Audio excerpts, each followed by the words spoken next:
لباس بشری میں معراج پہ گئے ہیں۔ کس پہ گئے ہیں؟ لباس بشری میں گئے ہیں۔ رات کی رات تعالیٰ نے کلام کیا، فرمایا قف یا محمد فإن ربک یصلی،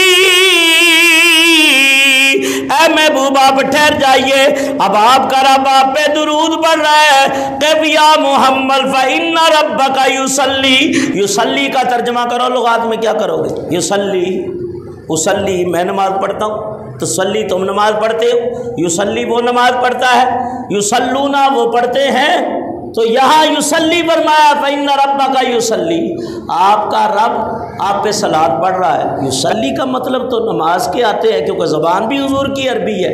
رب کس کی نماز پڑھتا ہے؟ پریشان ہو گئے، تو یہ پریشان ہونا انسانی عوارض ہے، دماغی عوارض ہے، بشری تقاضے ہیں۔ تو پتہ چلا کہ جب حضور معراج پہ تھے تو لباس بشری میں معراج پہ گئے ہیں۔ کس پہ گئے ہیں؟ لباس بشری میں گئے ہیں۔ تو یہ معراج خواب کی نہیں ہے، یہ جسمانیت اور بشریت کی معراج ہے۔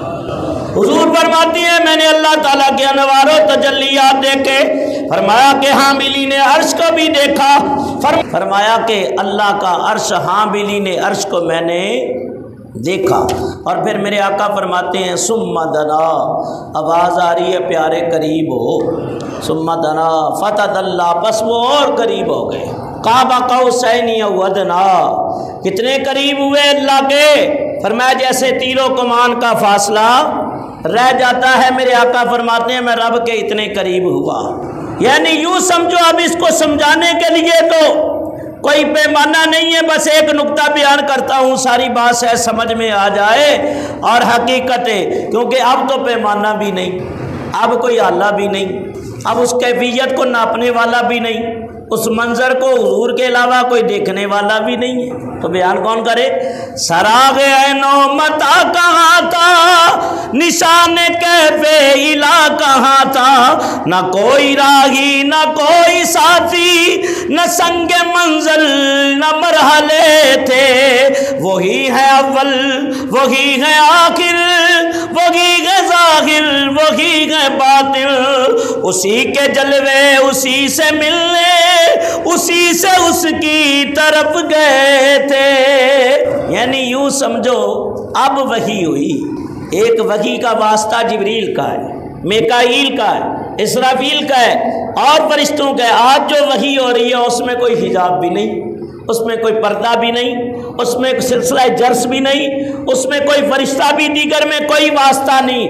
اب جو وحی کی ہے وہ براہ راست ہو رہی ہے، اب جو براہ راست وحی ہو رہی ہے، کلام رب کا ہے اور نگاہ محبوب کی ہے، سینہ مصطفیٰ کریم صلی اللہ علیہ وسلم کا ہے۔ اب جو وحی اتری ہے اس وحی کی آیت کی کیفیت میں بتاتا ہوں کہ فرمایا میرے آقا نے فرمایا، یہ سورہ بقرہ کی آخری آیتیں جو ہے نا، یہ خدا کے عرش کے خزانوں میں سے ایک خزانہ ہے۔ یہ معراج کی رات اتری، آمن الرسول بما انزل الیہ من ربہ والمؤمنون، تو یہ وہ آیتیں ہیں جن کا نزول براہ راست معراج کی رات ایسی وحی کے ذریعے ہوا، بیچ میں کسی فرشتے کا رابطہ نہیں، واسطہ نہیں، براہ راست رب نے محبوب کے سینے پہ نازل کیا ہے۔